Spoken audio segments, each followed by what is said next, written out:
Welcome back to Totally Unexpected. I'm Chavie Brooke, your host, and I'm really excited to bring to you our guest for today. Her name is Lisa Schlosberg. And okay, there's so much to say about Lisa. So I'm going to tell you a little bit about her. You're going to hear her story. You're going to hear so many nuggets of life-changing insights to take with you on your life's journey. I'm really excited for this episode. I really, really am. So Lisa is the founder of Out of the Cave, LLC, where she combines her comprehensive expertise as a licensed social worker, integrative nutritional health coach, certified personal trainer, and registered yoga teacher to guide emotional eaters towards physical, mental, emotional, and spiritual health and healing. Lisa's maintained a 150-pound weight loss for more than a decade by healing her relationship with food through emotional healing, somatic experiencing, mindset shifts, and more. Lisa discovered that her lifelong struggle with morbid obesity and disordered eating were symptoms of unprocessed trauma and emotional stress. The realization fueled her passion for helping others navigate similar challenges with a heart-centered, trauma-informed approach. Her strength-based philosophy is rooted in the belief that using food to cope is a valid method of managing stress, and it's possible to heal from the inside out. Driven to make her work accessible to all, Lisa hosts the Out of the Cave podcast, where she shares powerful client stories and expert insights to inspire global transformation. So yes, this is true that Lisa focuses on having a healthy relationship with food. You don't have to be overweight. You don't have to be underweight. I think that most of us have had times in our life where food is an issue, body image is an issue. And the beautiful thing about Lisa is it's really not usually about the food itself. It's about what's happening inside of us under all those layers that we are turning to food to use as a coping mechanism.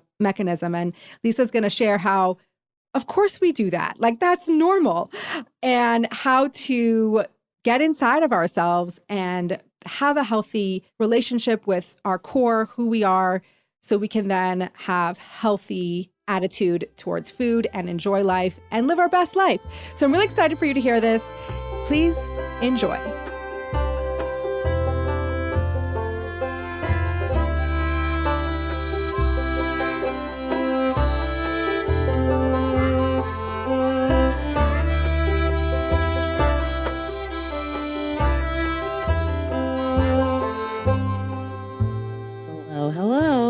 Hello, hello. Hi. Hi. This is so fun because you have your own podcast, so you know what's up. I think this is the first time I've recorded with somebody who also has a podcast. So look at us. We're kind of twinning. Yeah, we are. You look so legit. I'm trying, I got my office trying to I feel like sound is always a thing that we're trying to improve and make better, especially because I'm not in a recording studio. Yeah. Do you run into that too? Yeah. I mean, there's always stuff, but it looks good. It sounds good. Okay. Very good. Yeah. I'm so proud of you. Thank you. It's so good to see you. I remember when this was an idea. A dream, right? Yeah, and you wanted to start a podcast, and here you are doing the thing. I'm doing the thing. We're about 6 months in of having it out in the public. Working on it for longer, obviously, but since it launched. Are you enjoying it? I love it. Isn't it fun? I love it. I love it. It's so funny because life is a lot and stressful, and sometimes I feel like I am a little in burnout, but I'm I don't want to do anything besides my podcast. So it's definitely in the space that just brings me a lot of joy. It's a lot of work. You can't deny that, you have the deadlines and you have the logistics and it takes time, and it is another huge thing on your plate, but that is not the thing I'd want to give up. Yeah. So I'm so grateful. Yeah. Awesome. Yeah. Well, it's been a little while since we got to see each other. I'm so grateful that you are able to come on, especially since what you told me last night with your new PhD situation.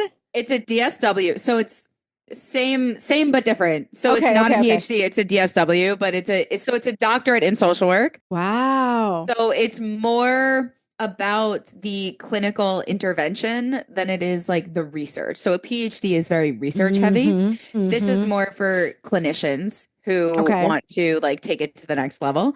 And it's really about like how we work directly with people. A little bit more so than a PhD program. So like in social work. Yeah. Yeah. It's so fascinating to me because you don't have a practice as a social worker, do you? Right. But like social work is so beneficial for what you do. So tell us what you do for a second. Okay. Let's get everyone on the same page. Okay. Well, to answer your question, it's complicated because I call myself a coach. I go by coach. Okay. Okay. So, and I'll backtrack about how I got here and why, but yeah. So, okay. Anyway, so I started as a personal trainer like 10-ish years ago when I first started working with people. Yeah. I knew that I wanted to really help people. I also knew that I really liked exercise. And so I just put those two things together and I started working at a gym. So I was a personal trainer. Then I became a certified health coach, an integrative nutrition, holistic health coach. And that's when things started getting more holistic. I knew from working with people and from living my own life that what people needed help with was not just food and exercise. So I wanted to learn more about the mind-body connection, but I don't even know that I was saying things like that back then. I just wanted to know, holistically how to treat a human. And so that's what I started doing. And then at the end of that program, when I got that certification, then I went to grad school for social work. So my intention at the time was like, okay, I'm a holistic health coach. I know a lot of things about exercise and food and nutrition, but health is about a lot more than that. So I want to know about mental health and emotional health and like those things as part of the human experience so I can really holistically treat people. So I got my master's in social work and I started being trained as a therapist. But I never wanted to be a therapist. I never wanted to like sit in an office and work one-on-one with people and just leave it at that. I really wanted to get that education and pull it into a holistic approach. And so that's what I started doing. So when I got my master's, that was really great. But then this is why it's confusing because it's like I have all this training and background and education in social work. But then I always say I like went rogue. I didn't go that clinical route. I instead built my own business as a health coach. And so it's always been kind of building on this holistic health kind of intention, the way that I work with people. And so over the last few years, I mean, I'm sure, we'll talk about what I do, how I work with people, how we got connected, things like that. But so I've been just kind of like evolving and developing this business and my own original approach to working with people. And so it's been years of doing that. And I love school. I love being a student, but I really felt like, okay, I am ready to take this thing that I've been working on for years and write about it, be published about it, talk about it, teach it. Like it's ready, like it's ready. At this point, I'm like, I know what I'm doing. I want to like get it out there, So now I'm getting a doctorate in social work and that is. Yeah, that is really cool. I just like, I'm like, oh my God, you're so cool. And I'm so happy that you're doing that because I took your course, right? I got introduced to you through Kate Murphy, through Kate's Clean Life, I think, or she doesn't call it that anymore. Now it's Life with Kate. Life with Kate. Yeah. I know Kate for, 17 years. I met her because she also used to be a personal trainer and then also evolved into this something else. In her little program, she had a video of you. And then I just really loved what I heard. And then I reached out to you and I took your course. And your course is about mind, body, but also like, it's like life truth bombs. That's what I like to call your class. If you want to know like truth bombs that are just going to come flying out of your mouth and you're like, whoa, that's your class. And I know it's geared a lot towards people who struggle with body image and weight loss and that kind of thing. And I kind of was in this unique category of like, I have a really great relationship with food, thank God. I have struggle with body image, but I don't think more than anybody else necessarily. But I was drawn to you because of your approach to living. Yeah. You don't have to want to lose weight to really benefit from your course, and the connections of how you treat your body and food and self-regulation and self-control and all those things come under the auspices of like what you teach as, I don't know, like learning about you and how our psyche works. I mean, like, how would you describe it? I don't know.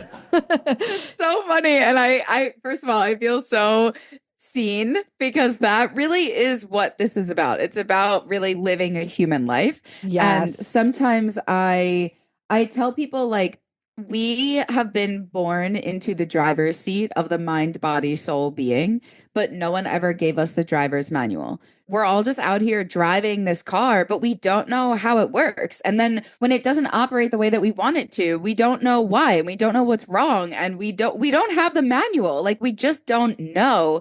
But then on top of that, we've been taught a lot of things, so we think that we know, but we don't. It's almost like we got like a backwards broken manual. So I think of my program as the driver's manual to like how to live a human life in your body, feeling safe, at peace, all of those things. So for, to your point, a lot of people come to that through a quote unquote disordered or dysfunctional relationship with food and eating.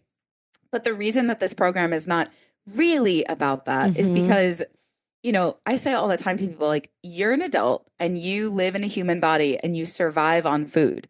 So if it feels really stressful and scary and confusing and emotional, we have to unpack why that is. Like, what happened along the way that ultimately created this disconnect between mind and body where you don't feel safe or comfortable to listen to your body and eat when you're hungry and stop when you're full?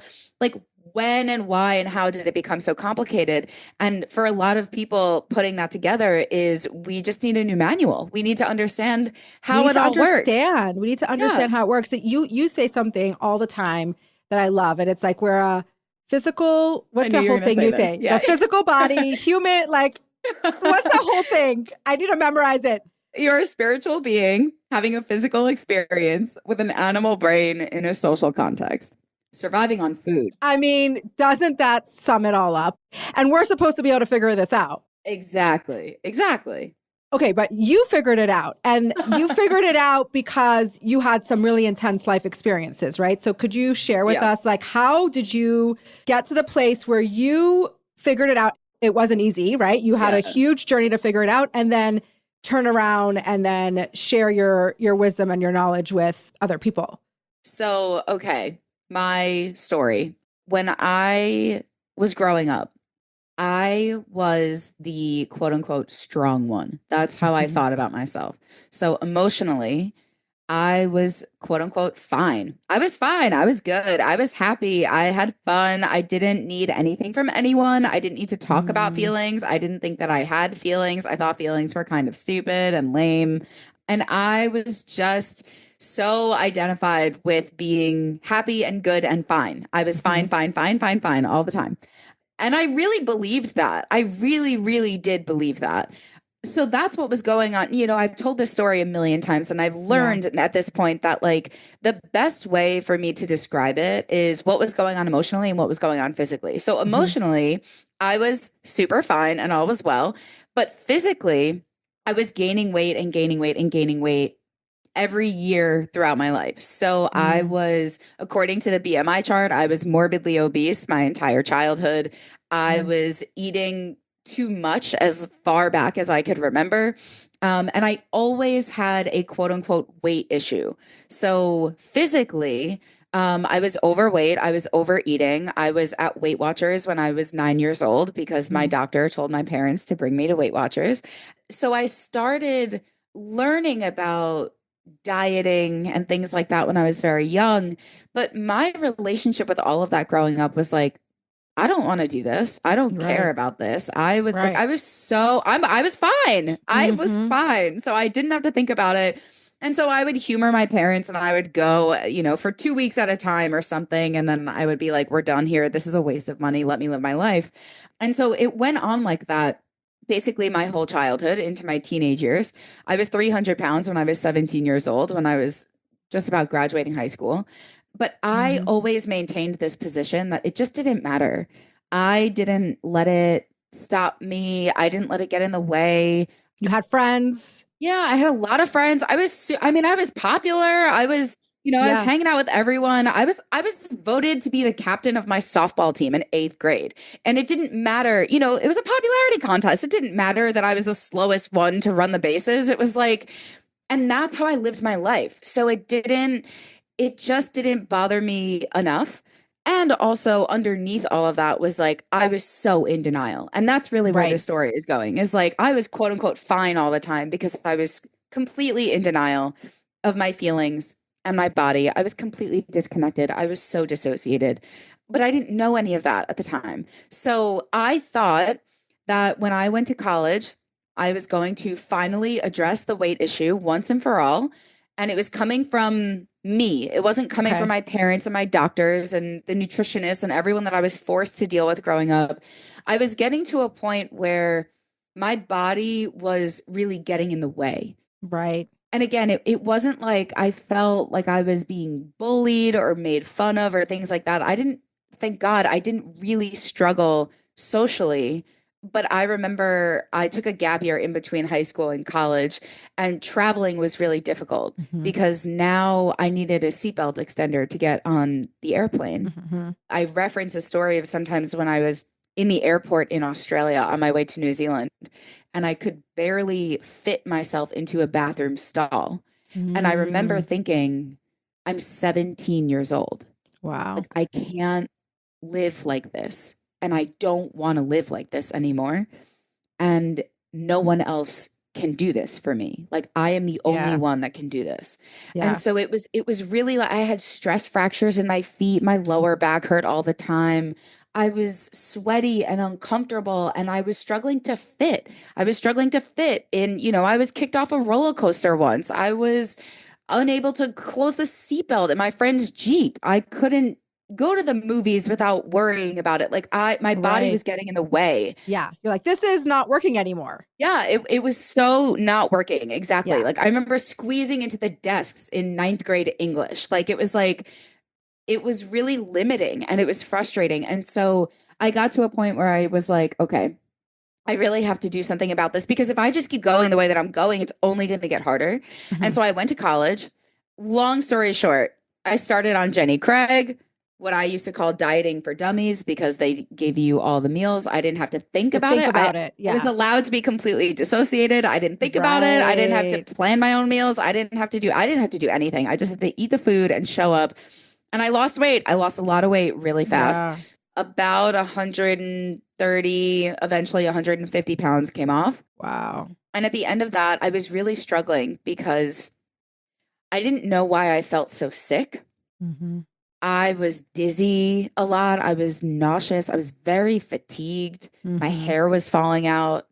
And I didn't know why. I genuinely, my whole childhood, I was told to eat less and exercise more. And no one ever told me that I could eat too little and exercise too Too much. much. It was Yeah. just like not on my radar that that was even Hmm. a thing. And so eventually I went to 4 different doctors that year, and I was going to them saying something's not I don't right. feel Like now, good. yeah, I feel like I'm going to faint like all the Yeah. time. Yeah. I can't sleep, I can't poop. Like my body just like isn't working. Do you have any idea why this could be? My pediatrician, my parents' doctor, an OBGYN, and an endocrinologist all said the same thing to me.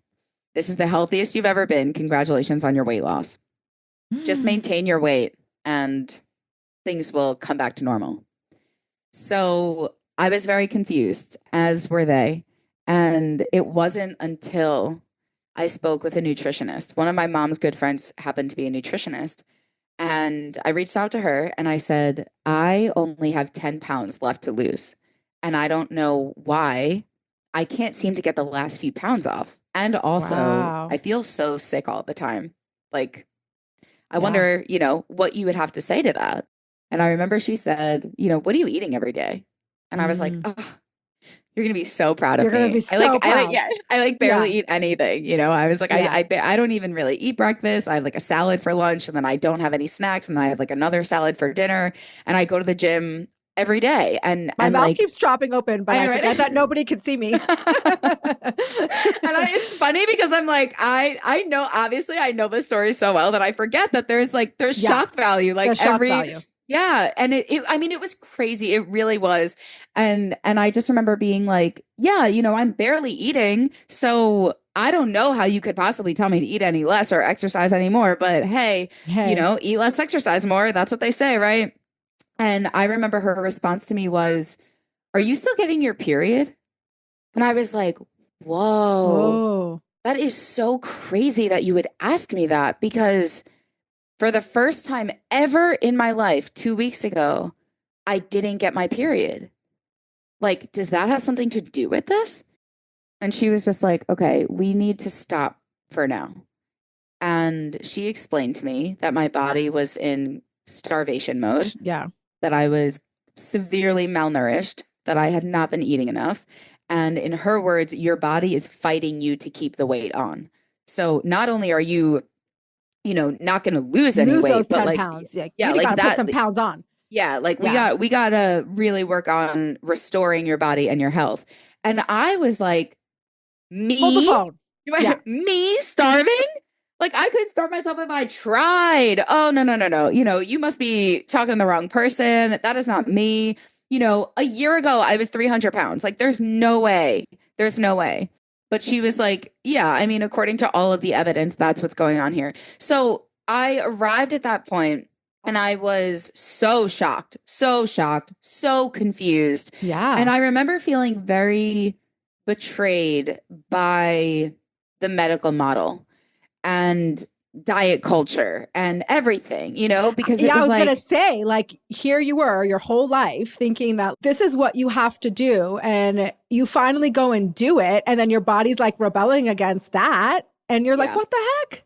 Yeah. I'm doing everything right. Exactly. That's where I was. I was like, I did everything I was told to do. Yeah. I did. And I did it so well. I did it so well. Like, you told me to eat less and exercise more. I ate less and I exercised more. And look where it got me.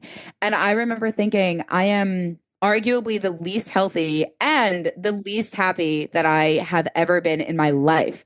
So I am at the lowest weight that I've ever been. I remember at one point crying to my mom on the phone. I was in Michigan because I went to the University of Michigan. So a lot of this happened while I was out there. And I remember saying to my mom, this is the least I've ever weighed and the least happy I've ever been. Because at that point, not only did my body not function, but at this point, all I could think about was food. All I could think about was food and my weight and my body and exercise. Oh, yeah. I was completely starving. And now I just basically woke up and was like, wait, this is an eating disorder. Like and then like a couple of months later, I found myself, I was really sick. Now I'm telling you, like, kind of the long story long. It's not really the long story short, but I'm like, no, I want the long story long. That's what we do on this podcast. Okay. So I had a feeling. So It was a couple of months later. And I remember I was sick. Like, I just had like a sore throat and a headache and like a fever. And for 3 days in a row, I took Advil and I went to the gym. And I remember thinking, this is not okay. Like, this is not healthy. And this is objectively eating disorder behavior. And I just remember thinking to myself, like, how did I get here? How did I get to a point where I cannot tolerate taking a day off from going to the gym? I'm sick and I have a fever and I should be in bed and I can't get off the Stairmaster. Like, I was like, I was watching myself be completely compulsive. Yeah. And I just felt like I was out of control. I was out of control. And I was very, again, confused. How did this happen? When did this happen? Who am I? How did I arrive here? And that's when I was on the phone with that nutritionist once a week, who is really, I don't want to use the word forcing me, but really supporting me in eating enough and teaching me how much I needed to eat. And I started talking to my therapist again, who I hadn't spoken to in a while. The whole time during weight loss, did you kind of drop that? Yeah. Yeah. I Interesting. was in I was in Michigan. I was at Yeah. college, and this was before Yeah. everything went virtual, so it was like, I'll see you when I come home. Because I'm from New York. So I was kind of like, yeah, I'm going to college, and like I'll see you on winter break or like See over ya the when I summer or see ya. whatever. Yeah, literally I'll see you when I see you. Yeah. And then I remember reaching out to her, and I called her, and I remember reaching out to her and being like, "Do you have some time to talk?"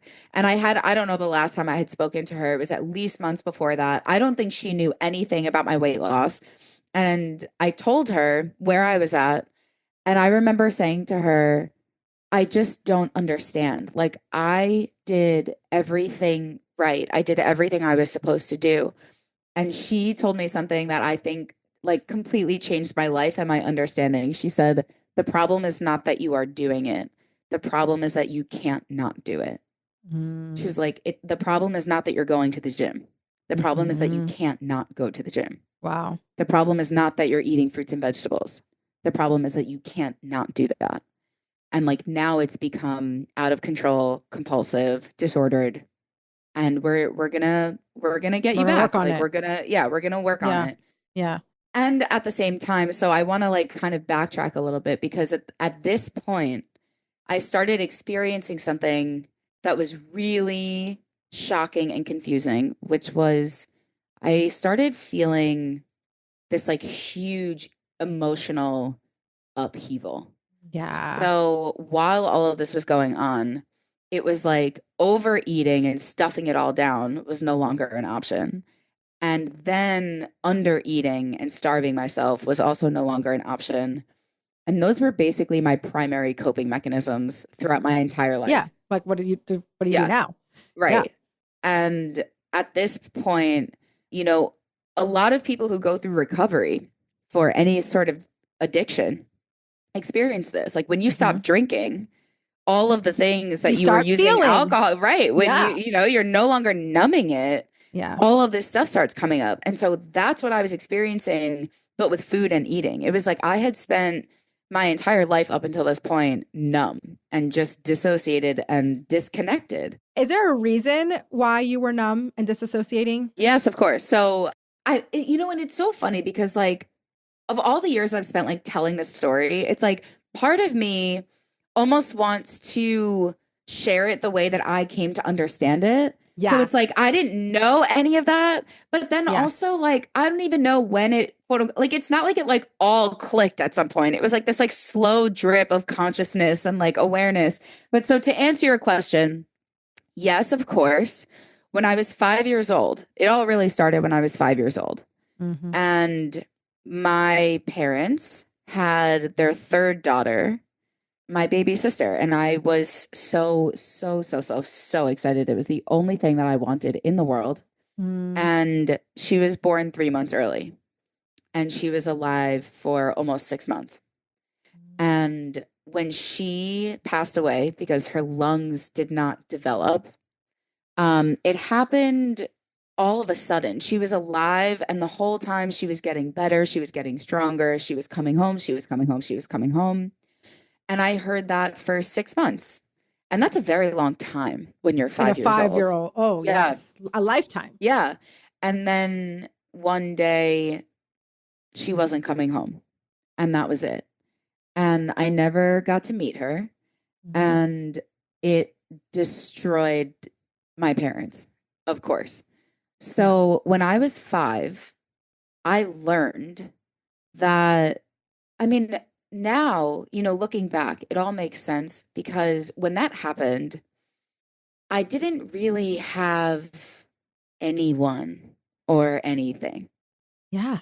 My parents were so depressed and so distraught, and they just didn't have the capacity. And also, I think this was now over 25 years ago where there wasn't as much Information information or and like language around that. yeah, yeah. Yeah. So I also heard a lot of like there was this belief of like, you're 5, like what do you even know? And you're fine, you're just 5 years old. And so in my perception, I got very lost in the shuffle. I definitely didn't feel like there was any adults in my life at that point that saw me at all. And I was really alone. I was just really alone with it. And I was so heartbroken and I was so devastated, but I had no idea what to do with that. And I really have Yeah. memories of like every time, and this is really where it started. I have memories of like, I would think about her, Rebecca, and Hmm. I trained myself that I wasn't going to think about her because every time I thought Mm. about it, I got so angry. I was so filled Yeah. with rage and it was so challenging as a 5-year old because no one was to blame. And Yeah. It was scary. That anger was probably scary for you. oh Like, yeah, what do like I, yeah. I remember it like boiling up in my body and my Yeah. face being red and like pacing back and forth in my room. But I didn't talk to my parents about that. I didn't talk to anyone about that. I just remember feeling like they have enough to deal with. Like I'm not going to make it harder for them.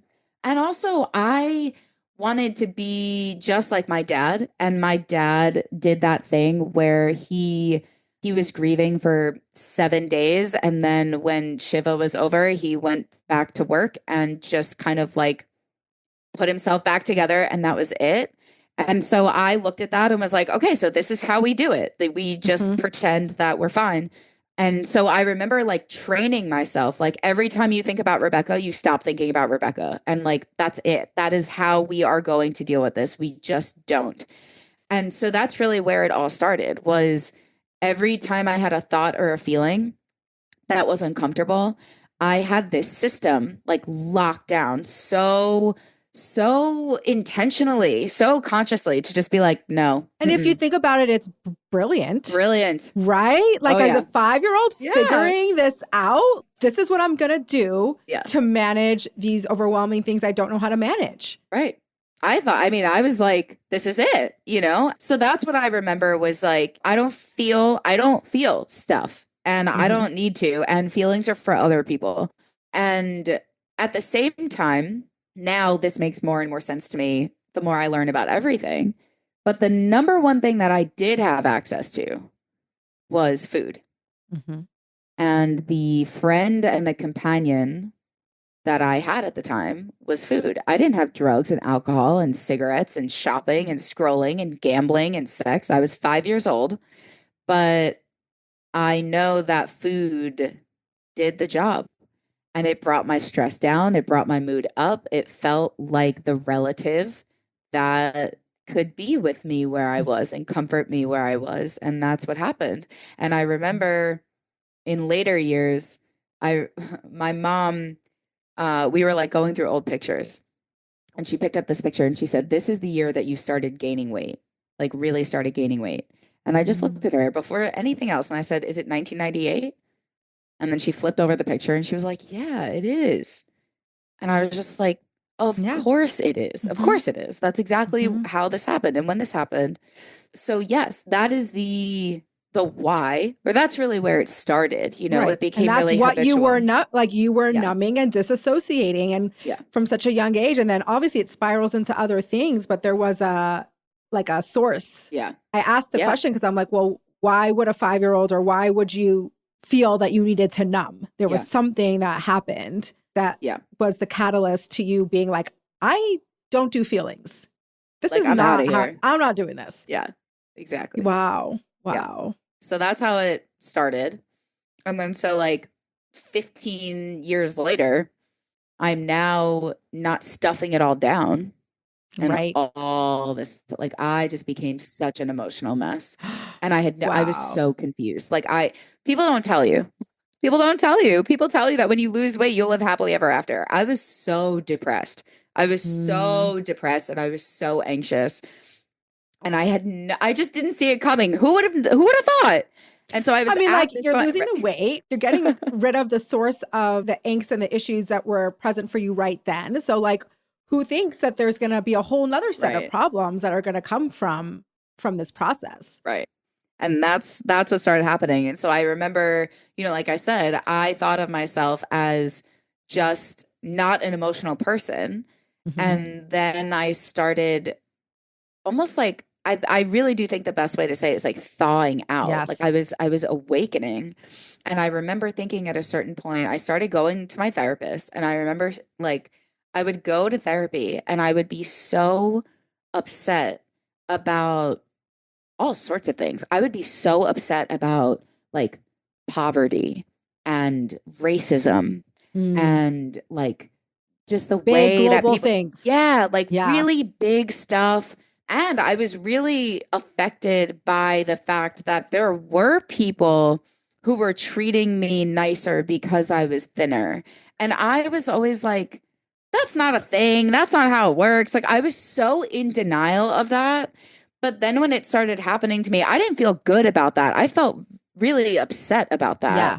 Betrayed, probably. Yeah. Like you said before, like betrayed by that whole thing. So I remember being like, okay, I'm upset about all of these things.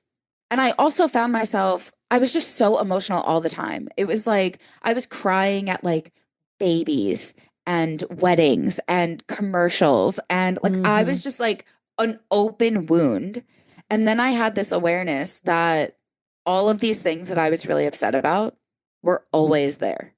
There were always babies. There was always rain. There were always weddings. There were always Hallmark movies. There was always poverty. There was always racism. There were always all of these things. And I just lived with my eyes closed. Like it was just like none of that existed.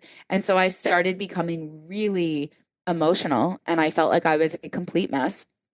And that is when I started really identifying like, this is way bigger than food. Like, does anyone understand? Yeah. Like, is anyone out there understanding that like you can lose all the weight and like that's not solving the problem, or that you can stop using food to stuff all your feelings down, but then you have all these feelings? Like, and what do you do with the feelings? Yeah, like, is anyone talking about this? And I mean, I had a fantastic therapist, thank God, who was like, all of this makes sense. I was never like officially diagnosed with an eating disorder, even though I was all over the spectrum of disordered eating. And I was being treated as a human. And so like, thank God for my therapist and my nutritionist who were really supporting me at this point, because that summer it was dark, it was deep. I was really, really struggling. But around this time is eventually when I just started doing research. I was still very, left brain oriented. Like I was kind of like, okay, wait.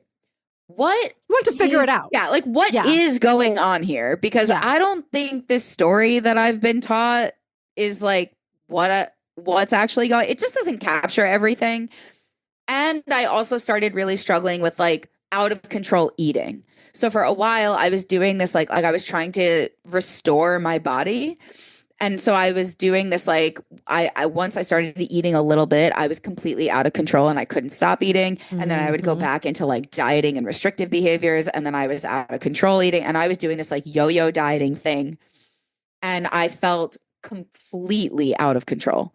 Yeah. And I just remember being like, what is happening here? Because it doesn't make sense to me that 98% of people who lose weight on a diet, right, gain it back plus some. And we are all supposed to believe that this works, that this is the solution. Like we just wake up one day and we all just like lose our willpower. Like that's the story. What is anyone curious about why this is happening? Like, and so that's when I started doing research. I was like, I want to understand, why don't diets work? Why is it that every time I lose weight, I gain it back? Why is it after a year and a half of feeling so in control and successfully losing 150 pounds, I can't keep it together anymore? Like, I just don't think it's that I'm broken. I just don't believe the story that I'm the problem. Like, it doesn't feel like that to me.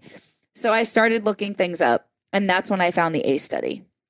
And my whole life changed. I remember exactly where I was sitting when I discovered this. So the Adverse Childhood Experience Study. You know all about this because you went through my program, but everyone should know about this. Yeah, well, I also have adopted kids. And, yes.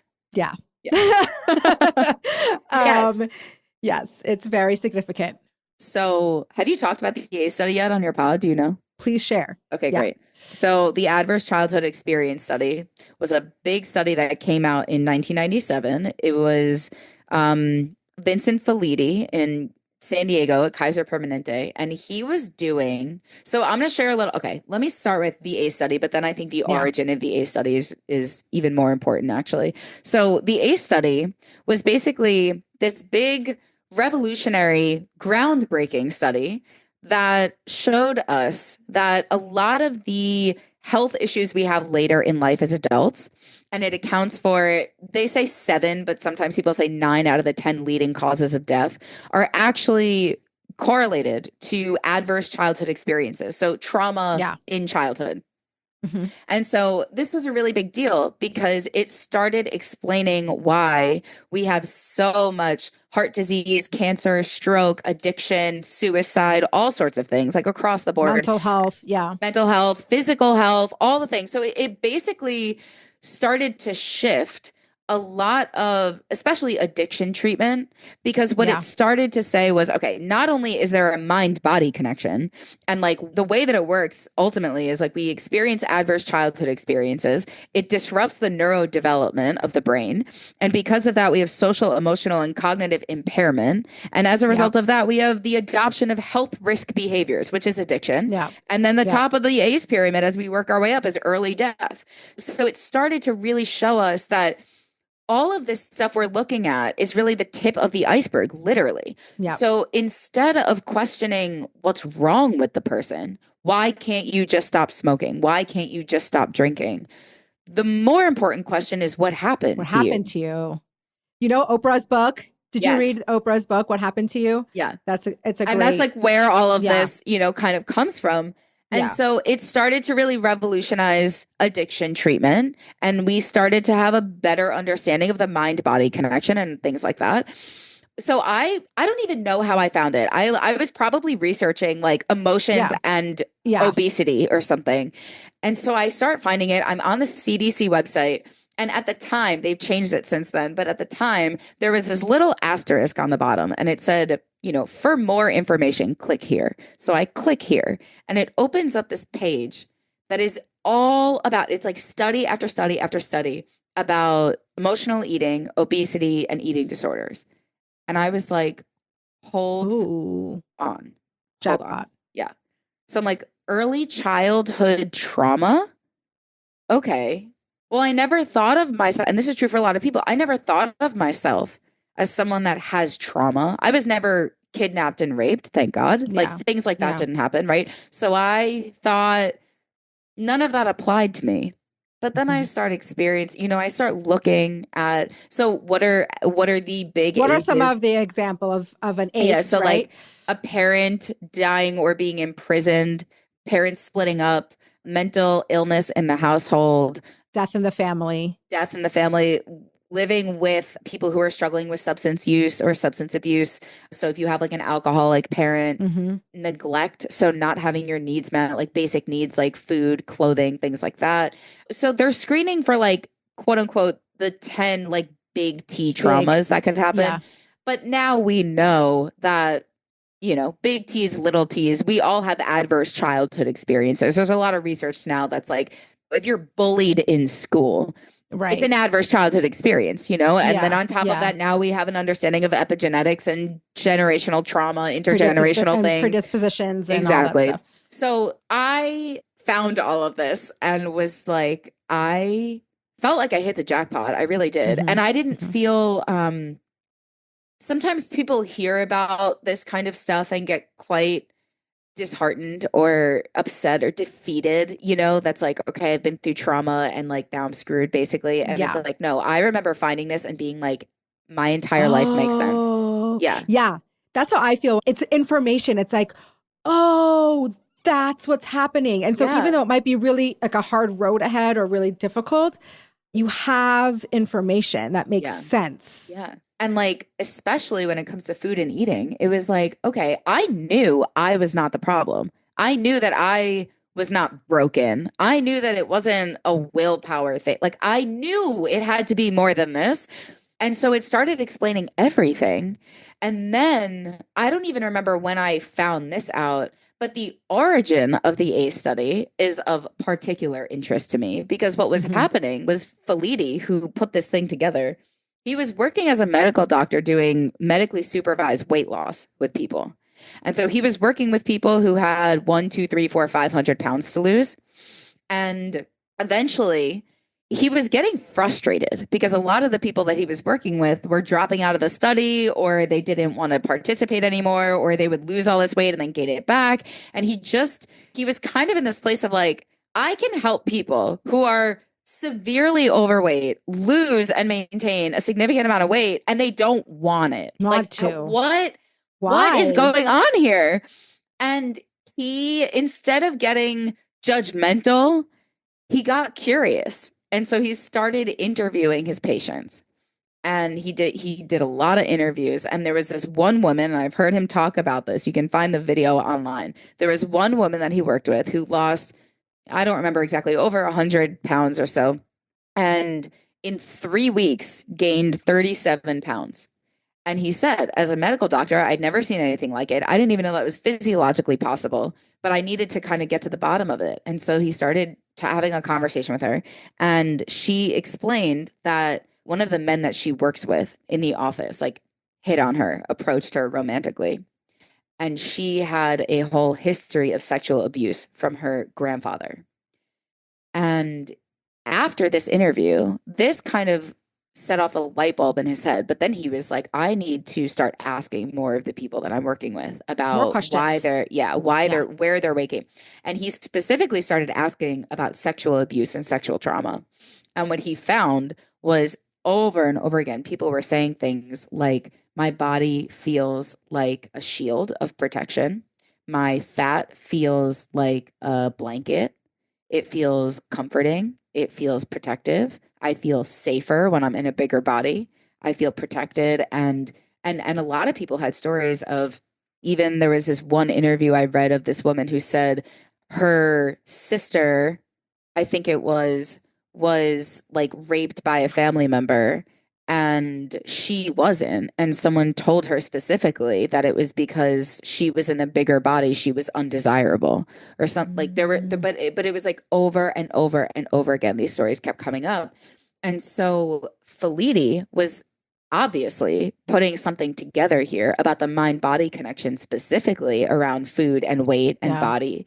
And he took it to, I don't remember exactly what it was. I know I said it on my podcast like back in the day, but he took it to this big like medical organization, like the Organization of Obesity or something. And he was saying like, there is a deeper story here. There is something that keeps coming up. And at the end of that, people said to him that his patients were weak and that he was naive to believe them, because at the end of the day, with weight loss, it's a matter of eat less, exercise more. People just don't want to put in the work. People don't want to do it. And he was naive to believe his patients. And that's the reaction that he got. And then as the story goes, someone kind of pulled him aside and was like, they're not listening to you and they're not taking you seriously because you don't have a large enough sample size. You only have a few hundred people. You need thousands. And that was the birth of the ACE study. So he got thousands and thousands of people, but it really all begins and ends with food and weight and emotional eating and obesity. So the whole reason why the ACE study came to be was because of weight. I didn't know that. Yeah. I was introduced to the ACE study by my therapist. I actually went, he had invited me to this conference that was taking place in Bozeman, and it really was for a therapist, but it was like sort of open. And he was like, you're really going to like this. It was a 2-day conference in Bozeman. And I learned so much. And I learned about the ACE study and a host of other things that come from that. But it is, if your eyes are open, if you are interested in being curious, which is where it all comes from, the curiosity, it's like you can trace this stuff back to a mind-body connection or to something that you had to survive I think we've talked about before, and I know I've talked about it with my kids and my kids' therapist and whatever, is like some of these coping skills served a really important purpose. Yeah. They kept these kids alive. They're not healthy, they're not okay, but in the circumstance, that was all that was available. Yeah. But then you get into a healthier environment or you grow up, and then you have to recognize and realize, well, these coping skills that kept me alive and safe are now going to kill me. Yeah. It flips that quickly. And so just recognizing and learning, I really appreciated hearing that, because we can so vilify the coping skill, like the eating or the self-harm or the disassociation or all the things that we do. But it was such an aha moment for me to realize, like, no, that served a purpose, a really important purpose. But now you can't stay alive on it forever. You've got to learn how to face the stuff. Yeah, exactly. Wow. And it's so important, especially around food, because the culture that we live in is so judgmental about using food to cope or being in a bigger body. And I just remember at the time putting all of this together and being like, no one has any idea what's going on here, like specifically in this area. And that's really how I started just piecing things together about my own experience and a lot of the people that I would eventually come to work with. And that's a lot of it. Yeah. So as you're going along this journey, right, it feels like layers kind of peel away and like you start to have epiphanies, or you uncover more and more of the mind-body connection. Or one of the things that I really appreciated from your class was kind of breaking it down to this idea of like, of course you're using food to comfort yourself. Yeah. Of course you're doing that. Like that is a normal human behavior. Mm-hmm. Okay, if that's a normal human behavior, but now it's causing health issues and it's being also used as a numbing mechanism. Yeah. What's the next step to that? Yeah. What happens next? Okay, you realize, okay, I'm using food as comfort, which makes a whole lot of I love that. It makes sense. Yeah. You're not like a crazy, terrible person for finding comfort in food. I mean, like it's cultural. That's the other thing. Food is such a central part of our life. And it's not like any other addiction where you can just get rid of it. Yeah. You can't go cold turkey on food. You got to figure out, like if you have a food addiction or a food struggle, you have to learn how to live with it and manage the unhealthy behaviors. That feels really difficult. Yeah. So what do you do? What do you do? What do you say? What do you do? What do you teach? Well, it's so funny because I don't even know or notice that I do this so often, but then when I talk to people that I've worked with, I hear reflected back to me all the time what you're saying of this, like, of course you're doing this. And like, it makes sense. And like, I think after... I've never heard anybody else say that, by the way. It's always like, well, you need to find something else to like find the other things that are going to serve that purpose, which is part of the process, but no one validates and says like, of course you're doing that. Right. And it's such an important piece, I think. Yeah. It's such an important piece to feel heard, understood, and also not like you're broken, like something's wrong with you. 100%. And that's really where the answer lies. A lot of it is in that moment of validation and non-judgment, because when you are like, okay, there's so many things I want to say, but I think about everything. Say them all. you know that I think about a lot of things through the lens of like brain science, right? Yes. We're talking about the mind-body connection. So, okay, if you are struggling with a behavior that you also, on top of the struggle with the behavior, have learned your whole life from the culture, from your family, from whoever, that this is something that you should be ashamed of and that you are judged for. And then you internalize all of that story. Now, your animal brain, right? Back to the animal brain. The only way that we perceive that is like there's a predator in the room. The self-judgment and criticism and shame and self-loathing that comes from that, it's scary. And it feels, whether we're conscious of it or not, it feels like a threat. We perceive it as a life-threatening saber-toothed tiger. So you can't get very far when you're trying to thrive in health and alignment and well-being, when you have to be running from a tiger, that is your own self-criticism.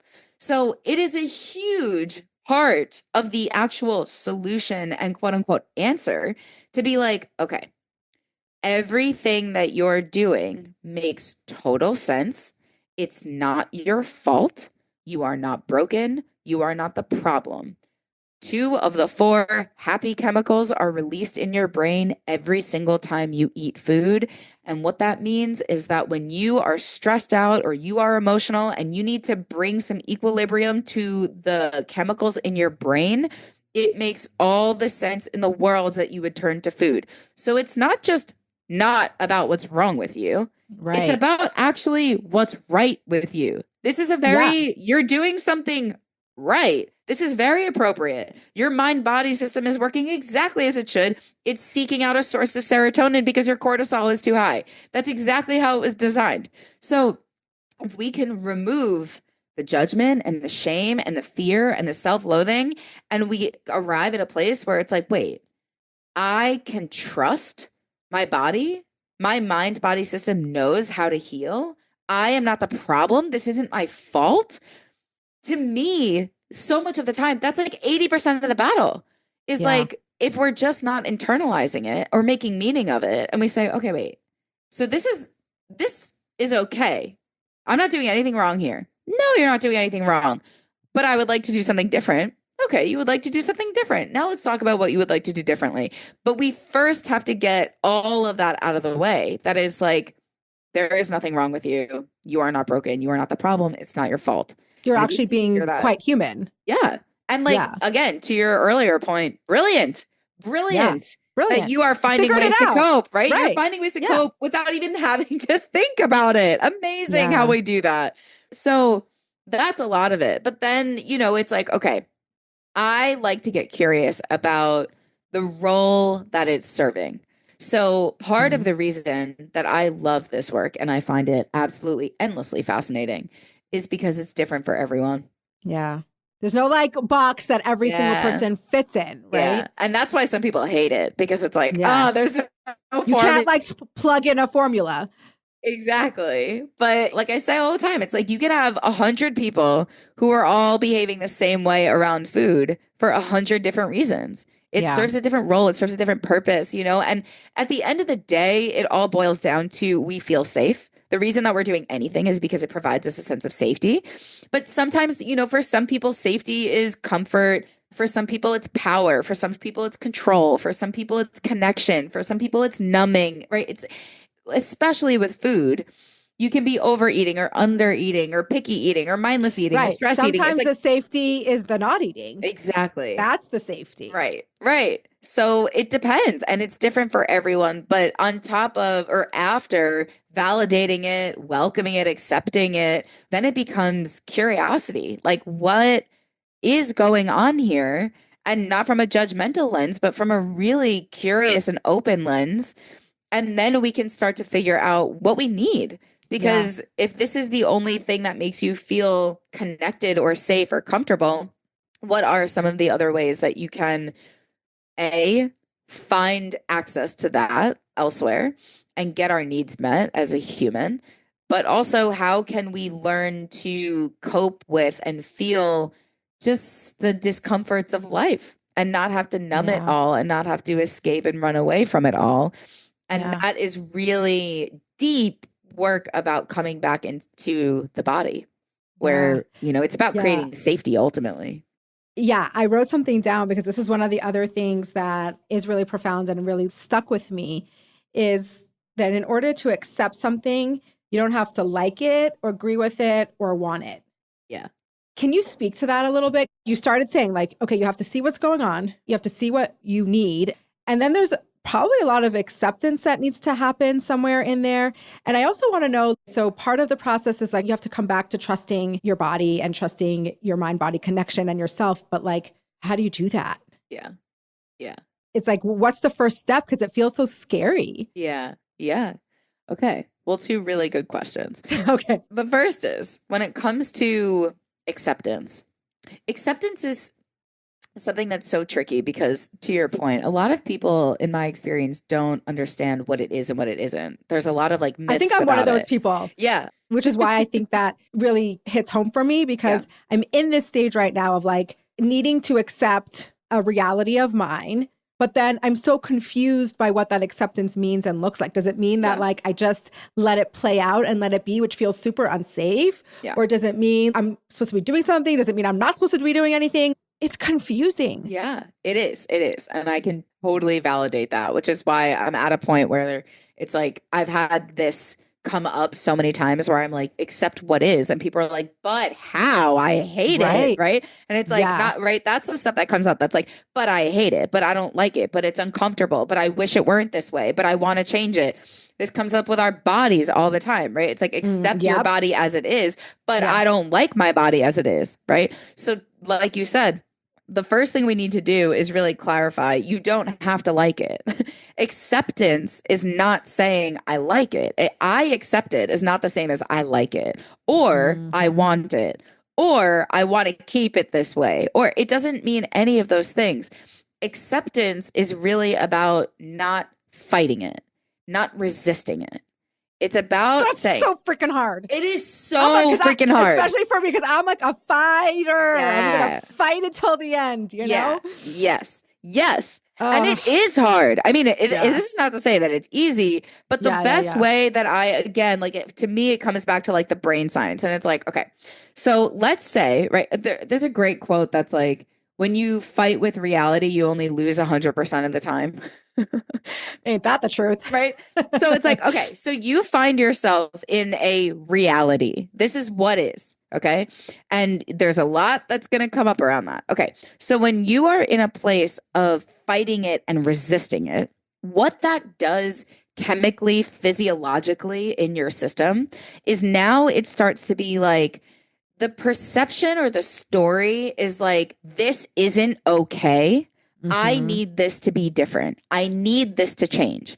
And when you're in that place and you're telling yourself that and believing that and identified with that narrative, your animal brain perceives that as danger. So what's happening here is that your brain is like, wait. So you need this to be different? AKA, if this isn't different, you're not going to survive. Like you're in life-threatening danger. Let me make sure I understand that correctly as your animal brain, because my job is to keep you safe. So you're in this reality and this reality is not okay. Clearly, it's my job then to like sound the alarm bells. And then what happens there is now it's like this almost self-fulfilling prophecy where it's like, I need this to be different. Okay, well, it's not. So now you're creating the tension and the contraction and all of that kind of inner conflict because you're fighting with reality. You're saying, I need this to change. When the truth is, and this is like something that I've noticed has been very helpful, you don't need it to change. You want it to change. You would like for it to change. You would be more comfortable if it changed. Fine. All of that is true. We don't need that to be different. We don't need to argue with that. It is actually very true a lot of the time that you would be more comfortable if this thing were different. Okay. But what you need to be conscious of is that you don't need it to be different than it is right now in this moment in order for you to feel safe. Period. You can feel your feet on the ground. You can take a slow, deep breath and communicate to your brain. This is another thing that's very helpful. You are not unsafe. You are uncomfortable. And that sometimes in life, discomfort happens. It's not a life-threatening predator. It's just really annoying sometimes. And it would be better if it weren't. Of course, it would be better if it weren't. But you know what? It is. But it is. And that's what acceptance is like, okay, it would feel more comfortable if things were different, and they're not. And they don't need to be in order for you to access peace, freedom, safety in this moment. And so that's how you can ultimately move through life where it's like, okay, one of my favorite things to say all the time is you're not unsafe, you're uncomfortable. And when you know that and you're willing to just say, oh, God, this is so uncomfortable. Okay. Well, I had someone in my group the other day and she was like, it's not going to kill me. No, what'd she say? She said, I'm not going to fall off a cliff. I'm just really annoyed. And I was like, yes, exactly. Yeah. That's it. Because when you're in that space of like, okay, fine. It's not a predator. It's not life threatening. It just kind of sucks. It's like, okay, you have the capacity. Exactly. Yeah. You have the capacity to tolerate that. You may not want to. You don't have to want to. It's just, are you willing to tolerate it? That's how I think about acceptance sometimes. Can you just practice letting it be here because it is here? It's here anyway. It's here anyway. Yeah. So do you think there's an overuse of this word safety in the sense of like, I don't feel safe? It's like a very common thing to say right now. It's like, I don't feel safe. I don't feel safe right now to talk to you, or I don't feel safe to, it's just a word that we use a lot. And I think maybe, is that like contributing to this alarm bells of safety and what's safe and not safe, instead of being like, you know what, I'm uncomfortable right now and I don't want to talk to you, instead of like using this safety as like the word? Yeah. I definitely think that, well, first of all, our conscious input and our language matters. Our language matters because what we tell ourselves, we believe. We believe it. That's our reality that we're living in and co-creating all of the time. So I definitely think that it is more appropriate a lot of the time. I think the word that people mean to say is uncomfortable. Uncomfortable. Yeah. Yeah. But for whatever reason, perhaps a lack of safety has become the language. I don't know why, but I also like, there's a part of me that wants to be like, well, sometimes people really do feel unsafe, and like that is valid. And that, well, yeah. And there's moments and situations that are for sure, like, are legitimately unsafe, right? If you are actually with a predator, right. sexual or otherwise, that is unsafe. But I think we like flippantly kind of be like, I don't feel safe right now. Yeah. Meaning like, don't talk to me. I can't. I don't want to do this. I'm uncomfortable. Right. Yeah. I think culturally, just like collectively, there is a lot of, now we live in this kind of like cancel culture where it's like, if someone is saying or doing something that we don't like, that's the kind of energy around it, is like, I don't feel safe with this. Take it away, put it away, shut it down. Whereas I think it's much more helpful and also much more empowering to say, this makes me uncomfortable. I feel uncomfortable about this. I feel yucky right now. Yeah. What do I need to do to take care of myself? Because if I feel uncomfortable, it's not about the thing. It's not about the person. It's about whatever that's triggering in me that needs my attention. But that requires radical responsibility of our own experience. And not everyone is even aware of that, but also not everyone is willing to do that. So it's a lot easier in some ways to just be like, this is a you problem. I don't feel safe with this. Shut it down. Take it away. But I don't think it's just not productive. Empowering, and it's not free, because then you're trapped. Yeah, exactly. It's like, I'm all about freedom. And it's like, if you're going through the world having to shut things down because they make you feel uncomfortable, that's not freedom. That's just another prison. And then you make your life really small. Yeah. Wait, I think we need to sit with that for a minute, because it's so true, especially like when we live in the age of social media. So there's so much cancel culture and so much like, that triggers me and that triggers me and that triggers me. And I love what you said. You make your world really small when you allow yourself and your triggers to determine if you're okay or not, or if you can be present, or if you can sit with, you know what I mean? And I mean, I think that's so powerful. I'm so passionate about this. Yeah. Like, your trigger is your responsibility. That's what it comes down to. So I love what Dr. Gabor Mate says about triggers, where he's like, okay, we're using the word trigger, right? So he's like, think about it this way.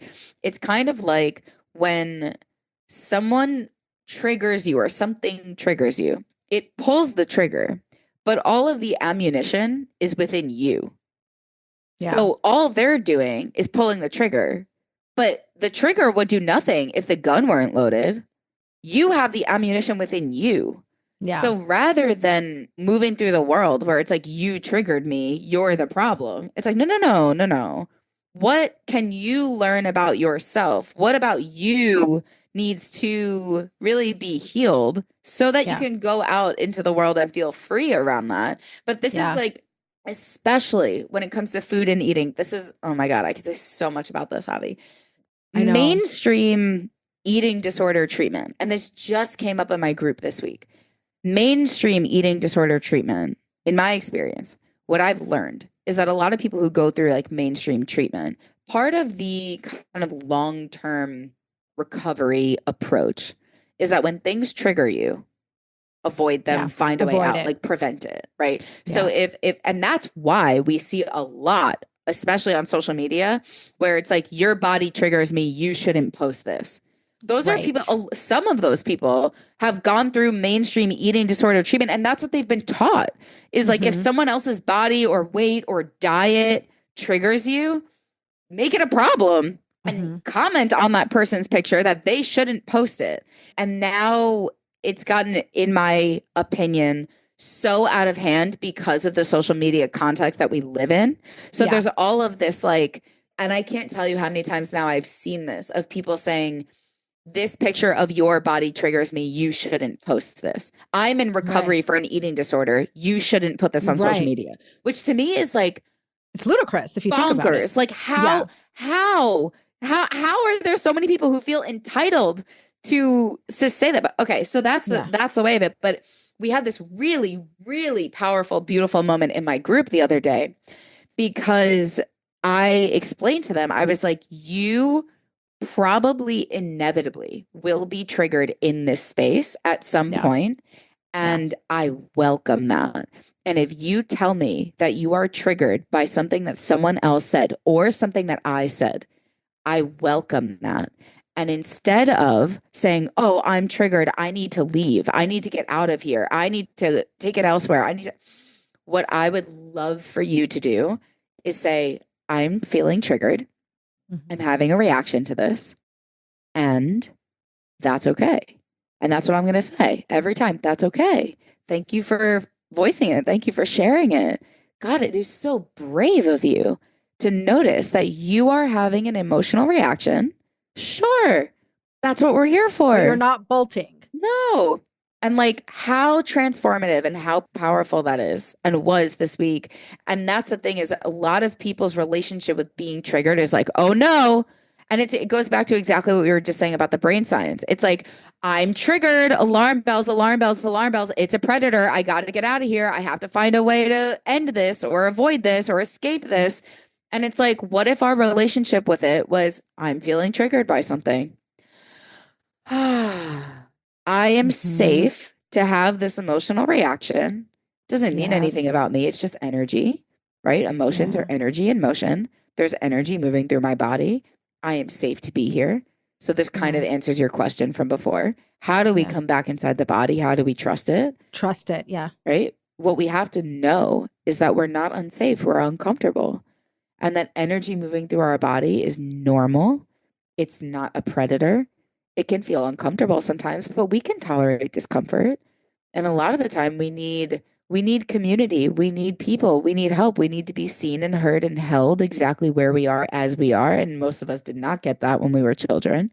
So that's what we need is we heal in safe relationships and safe environments where we can say, I'm having a big feeling. And the response to that is, okay, I'm here with you. And that's so much of the work that I do with people is just like, but that's what your group is about, right? It's like having that safe container to experience those emotions and still know that like you're okay. Yeah. Meaning like you're okay as a human, like you're not bad, you're not wrong to have these feelings. They're hard, they're uncomfortable, and we're going to sit with them, and you're brave. Yeah. Yeah. Oh, I mean, it's this is what I was saying before is that like maybe the entry point for people or finding you is about food. Yeah. Of course, we're all supposed to eat. I was going to say we all eat, but we're all supposed to eat. Yeah. And like we all can relate to I'm pretty sure even with a healthy relationship with food or whatever, like we all come across some uncomfortable moments with our bodies and with eating. So it's relevant to everybody. But what is so profound is that it really puts everything on its head about how you're moving through the world and how that can be so transformative. And a lot of times, I don't know if you've said this, I think you've said this, but food is like the tip of the iceberg of like, oh, we're struggling with our eating, or we're struggling with our body image, or we're struggling with disordered eating, or whatever that is. But it's not that. Like the eating and the food is a symptom. Yeah. Like when you were going through your story and you were saying, I'm not broken, there's something not wrong with me. And at the same time, like you did need to lose weight for health. But the thing was like the weight was a symptom of what was going on for you. So when you start to confront or pay attention to the physical thing that you're struggling with, most of the time, if you want to go down that road, you will recognize that it is a problem, right? But it's the symptom of a much bigger problem. Yeah, exactly. It's so funny because I notice on my podcast when I interview people who've gone through the program, and there's so many client interviews at this point, and I see over and over again how people are like, it is impossible to explain. Like it's just so you can't explain. So I'm seeing you confront the same thing where it's just trying to explain, how do you tell people? But that's why, like, it is so transformative because it is a really powerful, very profound lived experience of having someone really see you and hear you and be with you. And a lot of us just have not had that before. So it's more than can be explained. And I agree with you. Right. But you know what? It's also interesting because you have support groups that deal with the emotional going on in your mind-body connection. And then you have the science. And you do both. I love the foundation of everything that you do is science. Not that science is a be all end all, but if you have that logical brain and you want to understand why things are the way they are, that was one of my favorite parts. Yeah. I like to understand like the mechanics of how things work. So one of my favorite parts is like, oh, this is how this works because ... Right, right. So I love that part. Another thing that I really love when you talk about is this concept of self-care regarding emotion.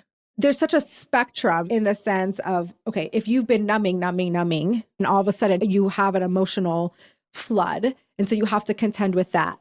But let's say we're in a more balanced place. You've said something before, and I actually just read it on your Instagram, and it was like, setting boundaries with your own emotions is a form of self-care too.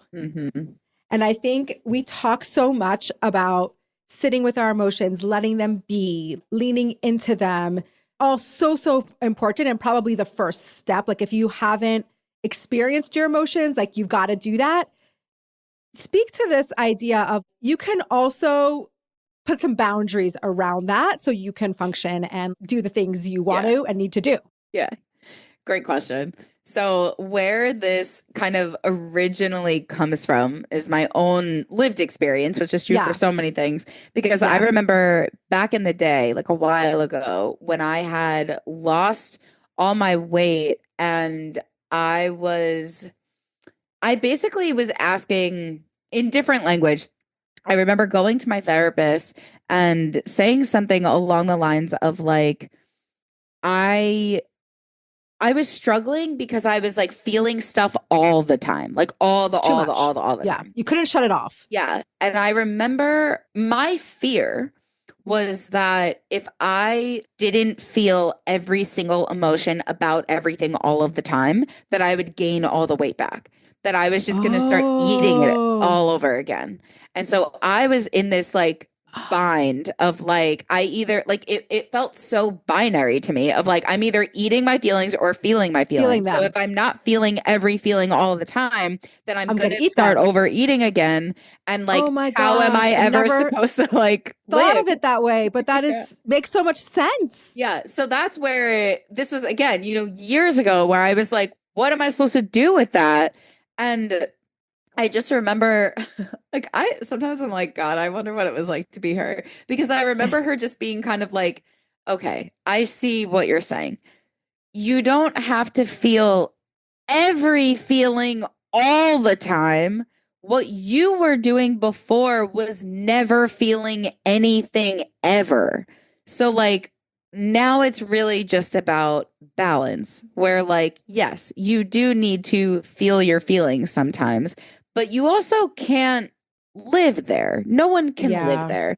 And I Yeah. remember being like, oh, okay. Like, Like, oh, great. I have So clarifying. permission, right? I Yeah. have Like, permission to not feel everything. And also, that doesn't mean I'm going to go and binge. yeah. And I was like, okay, got it. That makes so much sense. So anyway, so I think about like I want to honor like that version of me so long Yeah. ago that had to like Yeah. figure that stuff out and had support with that. But the reason that it came up recently is because I see this pattern with people frequently now that I work with. And they're like, okay, we go from like totally numb and not paying any attention and totally disconnected from our bodies to like, oh my God, there's so much to feel all the time, every day. How do I manage it? And so sometimes it's like, okay, especially when it comes to like, I know the video that I put up on Instagram. The reason that I was talking about this was because I was upset about something that is not going anywhere. Hmm. And I think a lot of us have stuff like that. I mean, especially like grief, any kind of grief is like it will hit you when it hits you, and then it will go away, and then it will come back, and then it will go away, and then it will come back. And that is just how grief works. So there are some things like that where it's like, okay, They're not going anywhere. they're not Yeah. going anywhere and they don't have to.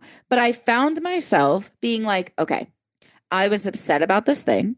I cried about it. I journaled about it. I talked about it. I brought it to therapy. I did quote unquote all the things. I checked every box. I coped with it. I felt my feelings. And I think that's an important part of this answer because Yeah. it's like those things have to happen. You know, Yeah. honoring it has to happen, acknowledging it has to happen, feeling it has to happen. But then there's, you know, I found myself at this place where I was like, all I want to do is lie in bed and I just want to be sad all day long. Yeah. And totally that is fine sometimes. But in this experience, I was like, you know what? I've done all of the things about it. I have honored it and acknowledged it and felt through it. And now I also need to honor the other parts of me that Yeah. want to do other Other things things. and have other responsibilities.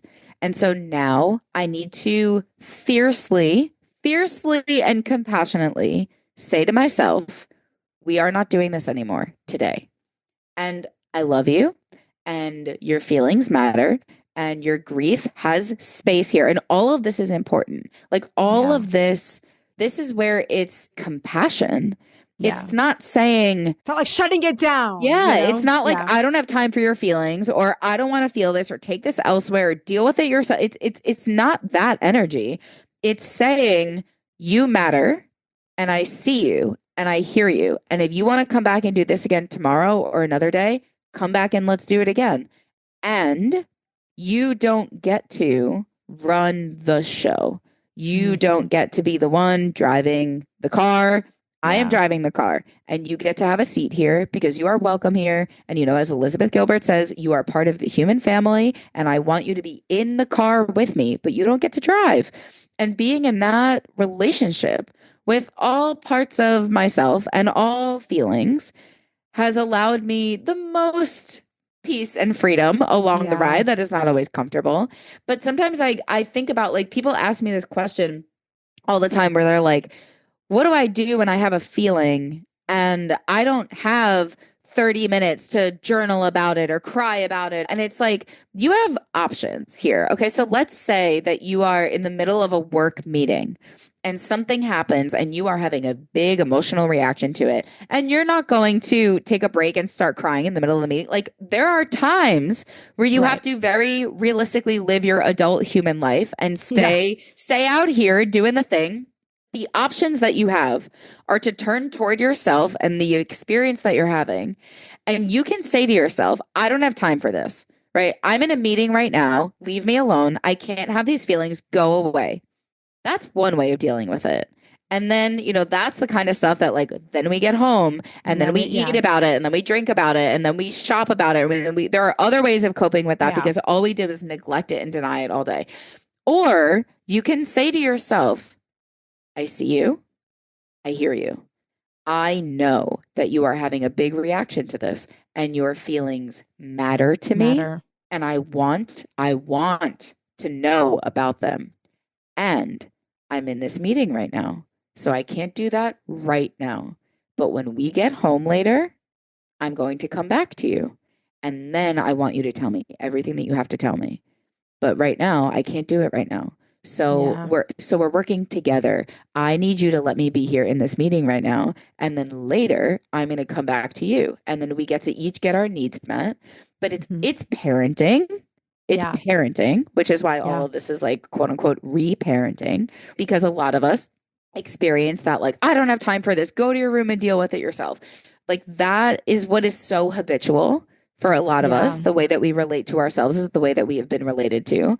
But we have that opportunity now to really turn toward ourselves. And it doesn't mean, this is what is so important about this, it doesn't mean that you honoring your feelings means right now, this minute, in whatever way. Yeah, exactly. It's about being like, I need us to work together. Yeah. Let's say practically. Yeah.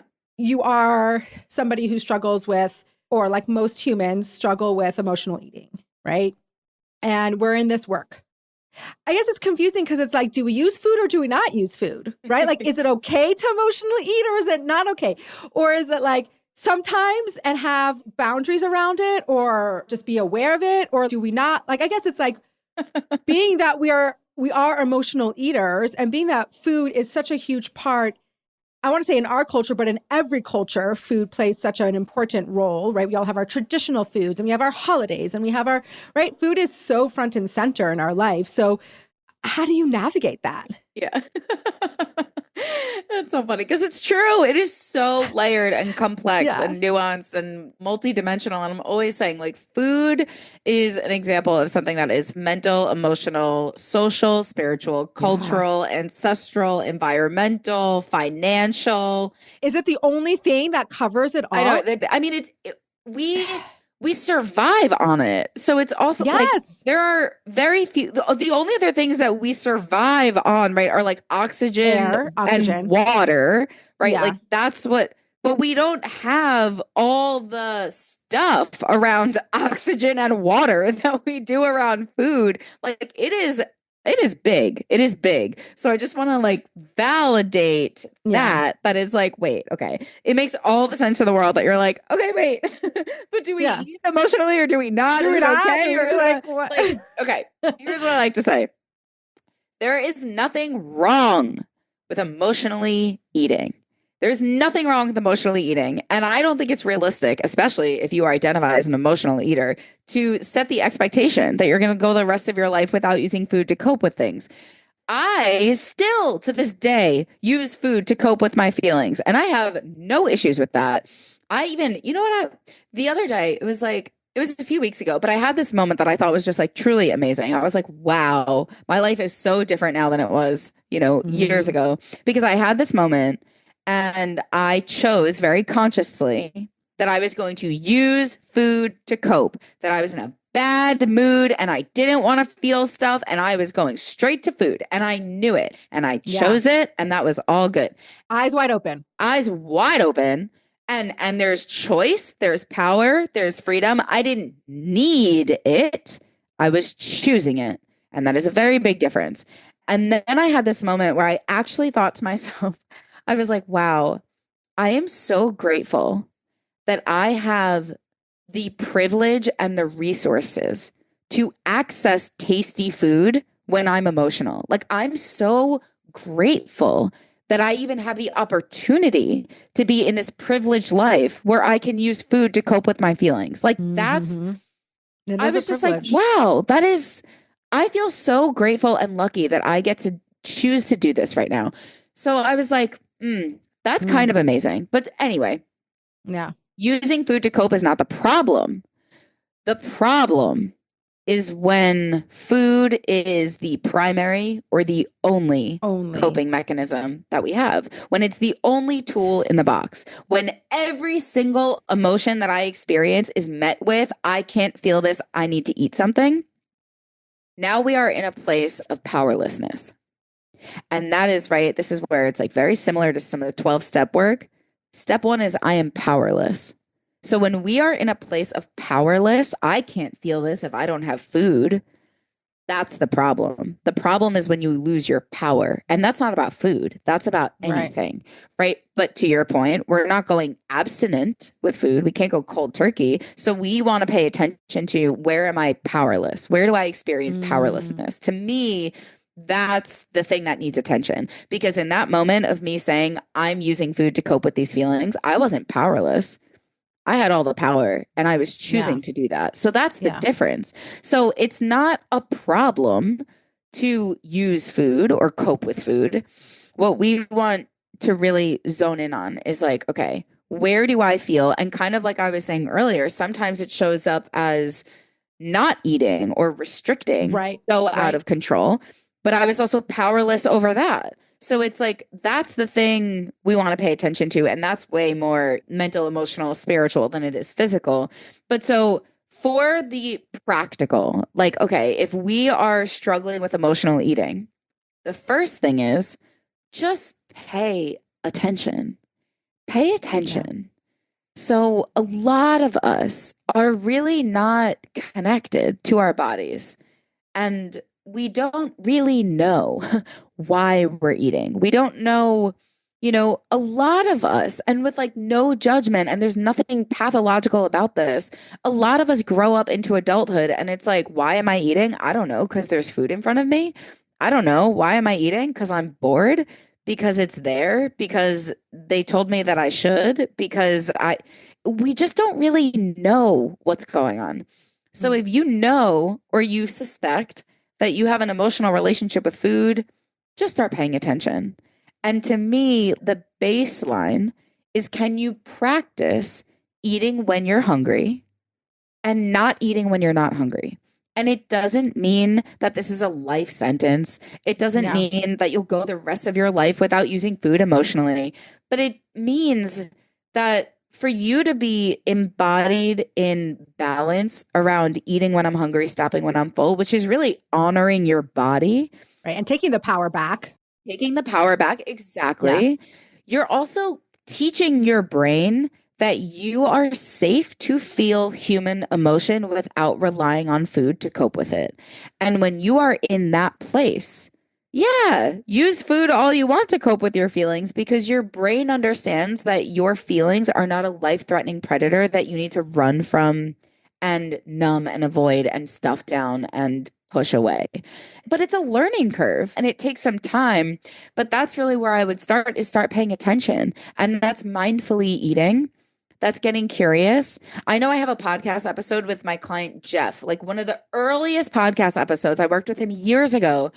But it really resonates with a lot of people, because he was saying how, like, just the question why. He was like, I would be going into the kitchen and I would just be opening the fridge and opening the cabinets. And eventually I got into the habit of saying, why? Why am I doing this? And again, no judgment, no shame, but like pure compassionate curiosity. Why am I in the kitchen? And it's like, wait, I'm not hungry. I'm bored. I'm stressed. I'm emotional. And as you know from going through the program, we can't solve an emotional problem with a physical solution. So when you're in that place of just like introspection and curiosity without any shame or judgment, a lot of the answers actually come to you. Like, that's the really cool thing about it, is like, again, it's different for everyone. Yeah. But it's like, okay, wait, if I'm not hungry, then what I need is not food. Okay, well, what do I need? I need to get outside. I need a deep breath. I need to call a friend. I need to cry. I need to take a break. I need to go to sleep. Like, what do I need? And that's the thing to do, but it requires being willing. Yeah. Yeah. And then the whole hunger full cues, like sometimes it takes just time to even figure that out because we haven't been trained necessarily to only eat when we're hungry and stop when we're full. Right. Is that like a prerequisite almost, is kind of practicing that? Yeah. How do you even know if you're hungry? Pay attention to your body. Right. It's about coming back into your body. Exactly. It's really about paying attention. And a lot of people will start this work and be like, I don't know when I'm hungry. I don't know when I'm full. I can't do this. And it's like, set the intention to notice, like actually start paying attention to what's going on in your body. But the other thing that I think is really important about this, that I say, I think it's in module 5 of the program, that is like, we can't be intuitive around hunger and fullness until we have ways of coping with our emotions that are not eating and dieting. Oh, we need to like another hour to talk about that, which I know you have to go. But say it again, just because we can't be intuitive around hunger and fullness until we have ways of coping with our emotions that are not eating and dieting.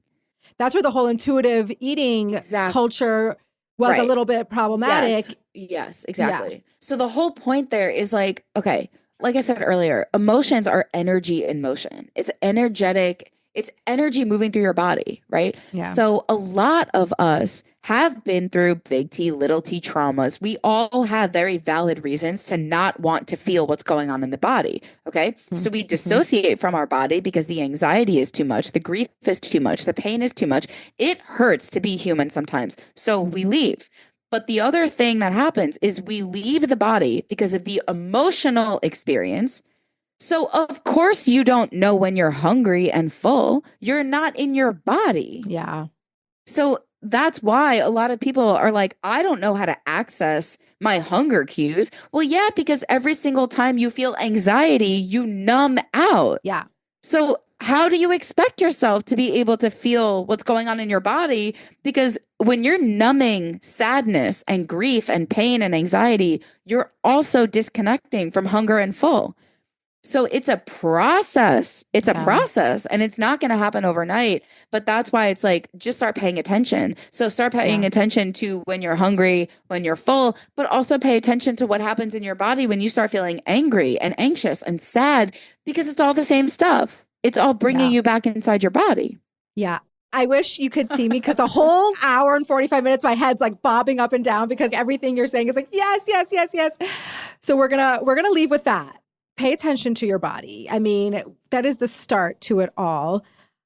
I'm so grateful that you took the time. You're in the middle of starting a school program and all the other things that you do.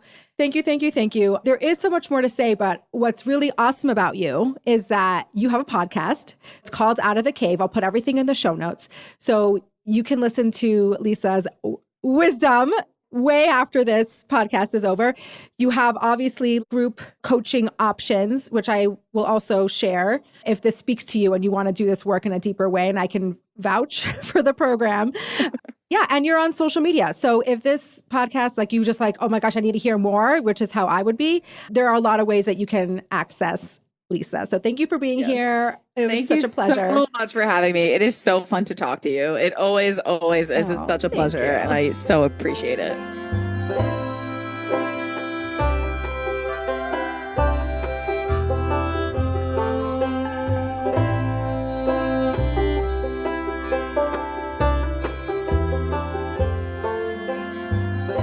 Okay, guys, I'm pretty sure that anybody who listened to this episode has learned and gained something from it.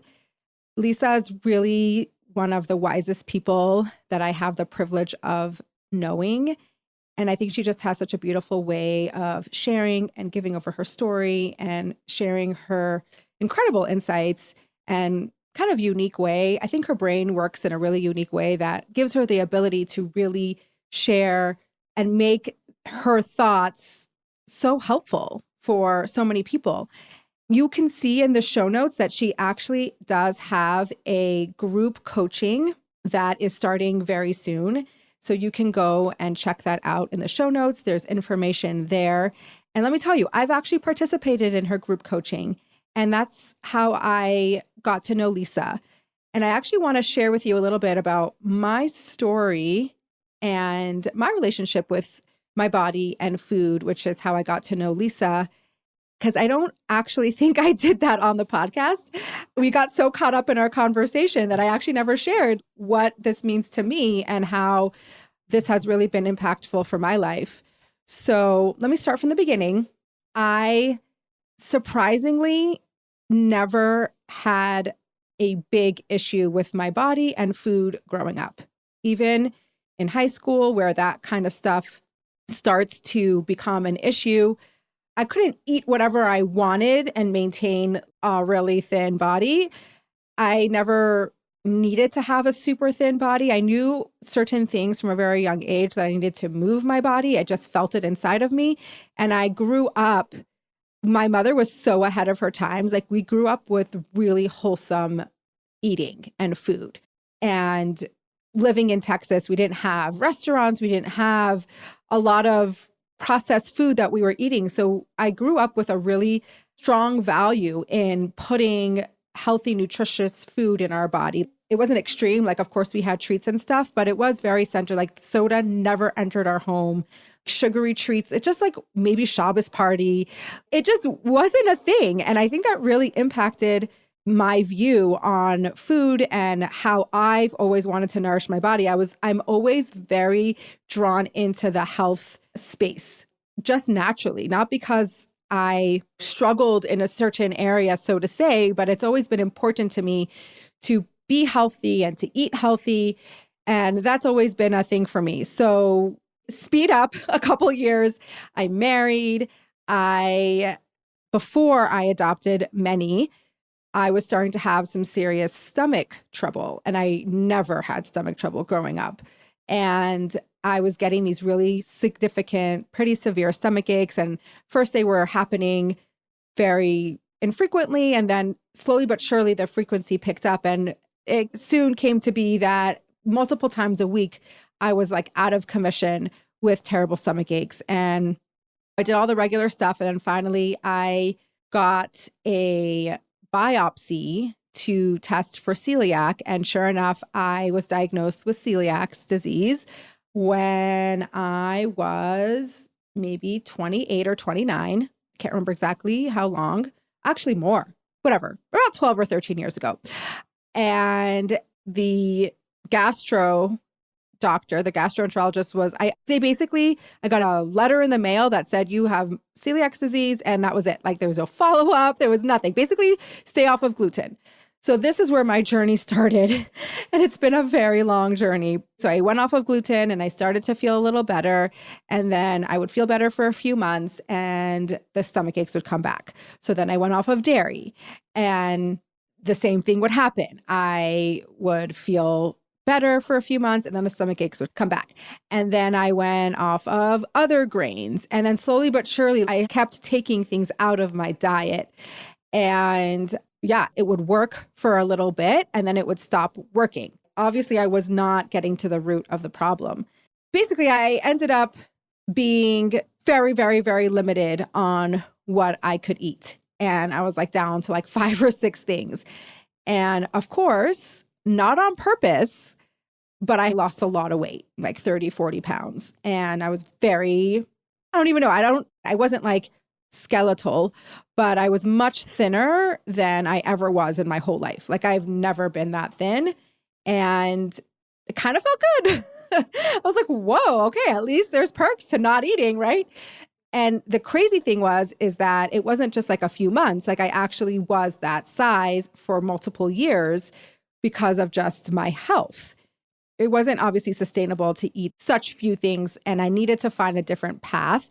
And that's where I found Maishi Weinbaum, who does energy work, who I interviewed on my podcast. So if you haven't listened to his episode yet, it's pretty fascinating. And I started to work on the layers under, like, why was my body rejecting food? And what was that about? And it turned out that it was really nothing to do with food. I had most people do, a lot of trapped emotions, a lot of things that was stuck in my body. And through the energy work, I was able to really heal and start to eat again. But then what happened was I started to gain weight, because guess what happens when you eat food? You gain weight. And honestly, like, it was good to gain weight. I needed to, but I started to gain weight and it started messing with my head because when you get used to being a certain size, and I've never been that size, and it felt really good to finally be somebody who was nice and thin. And I'd never experienced that before. I've never been overweight. Actually, that's not true. I have been overweight coming back from seminary, but I've never been like really big or really small. I was just very regular. Once I started to gain weight from eating food again, it started to mess with my head and I started to feel uncomfortable around it. Like logically, I knew I'm healthy, I can eat, this is good. But then when your clothes stop fitting, it was years being one size. Like when my clothes stopped fitting me, and then you watch the scale go up and up and up, and your clothes stop fitting and you're going up in size. And then it just started to really be a problem for me. And for the first time later in my life, I started to have body image stuff.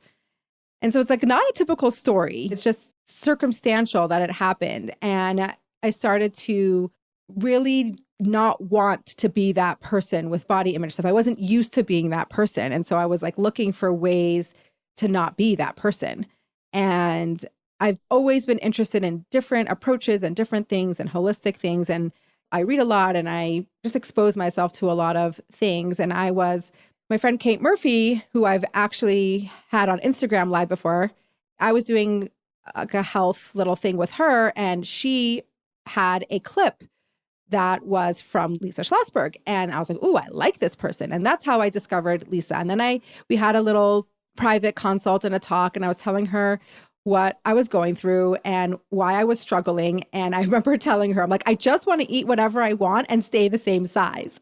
And she's like, well, that's not how it works. Like, you can't have your cake and eat it. You have to choose. Do you want to eat and be healthy, or do you want to be a certain size? And I remember just hearing that like black and white, you can't do that. You can't have both. And so I decided to join her group. And I think I'm a little bit of a unique person in the group because I have a very healthy relationship with food. I'm not a binger. I'm not a restrictor. That's never been my struggle. Trust me, there are other ones, but that's never been my struggle. Like me and food, we're good friends in the sense that it works for me. Like I love food. I enjoy it. I would never not want to eat it. And I also want to eat healthy. And it matters to me what I put in my body. And I have a pretty good control. I don't usually lose control around food, but I was really wanting to understand the mechanics around it and understand how I can approach what my body needed to do and kind of figure out what size I wanted to be without having it consume my whole life and brain and worry about it all the time. And what happened was I ended up learning so much. What I learned from Lisa, so many of the things that I learned actually have nothing to do with food. It's just psychology and brain stuff and our bodies and our emotions and how it all works together and how important it is to really be in tune with your body, knowing why things go awry, when we're emotional, like what do we do? And I just ended up gaining a lot from being in that group and learning from Lisa. So that is how I was introduced. And once you take a class from Lisa, my automatic thought is like, everybody needs to know this, whether you struggle with food or not, whether you have body image issues or not, whether you have both or one. I think it's a very rare person that doesn't have any issues around body or food. I think most of us have something that we'd like to feel better about.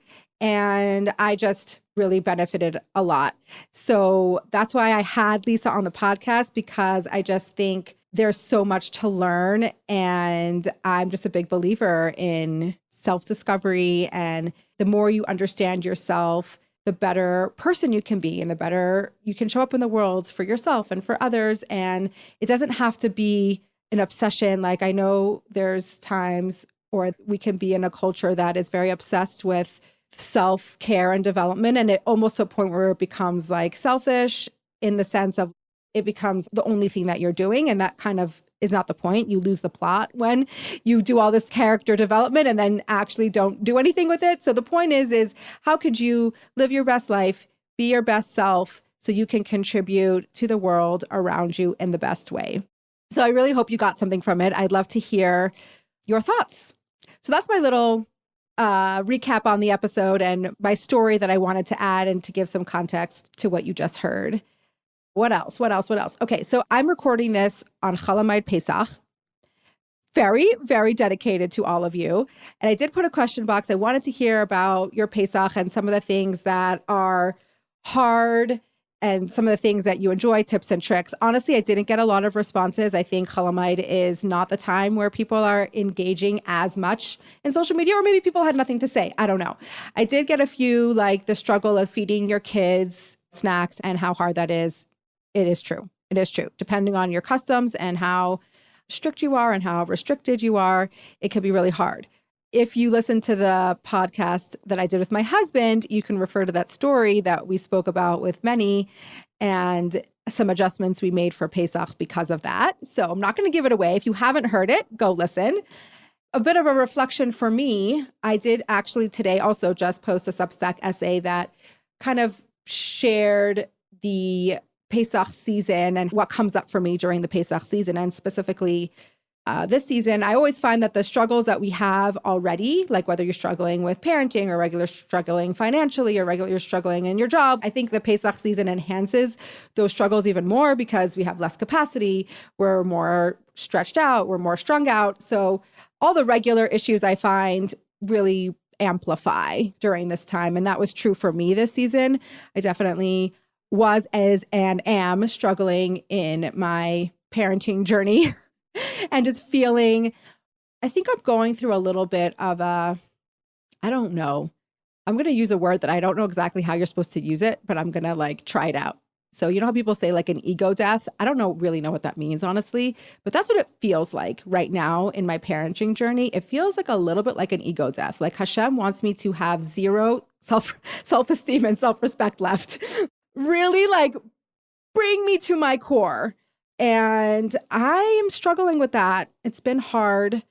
I feel down. I feel like I'm failing, and it's hard not to take it all on and feeling like a failure as a parent when you're struggling with certain things with your kids and behaviors. And I don't know, does anybody know what it feels like when your kids behave in a way that is just so not aligned with your values and is just not menschlich, and you're like, what is happening? Like, why is this happening? And what did I do wrong? And how do I fix this? Like, I have so much compassion and empathy for parents who have kids that have wild behavior. And it's hard. And it's really hard for you not to take it personally and not to be embarrassed and for it not to reflect on you. Like, we automatically think that our kids are a reflection of us, whether we are evolved and we know that our kids are our own people and they make their own choices. And I am that person, but we're also human. And also it's really, really hard when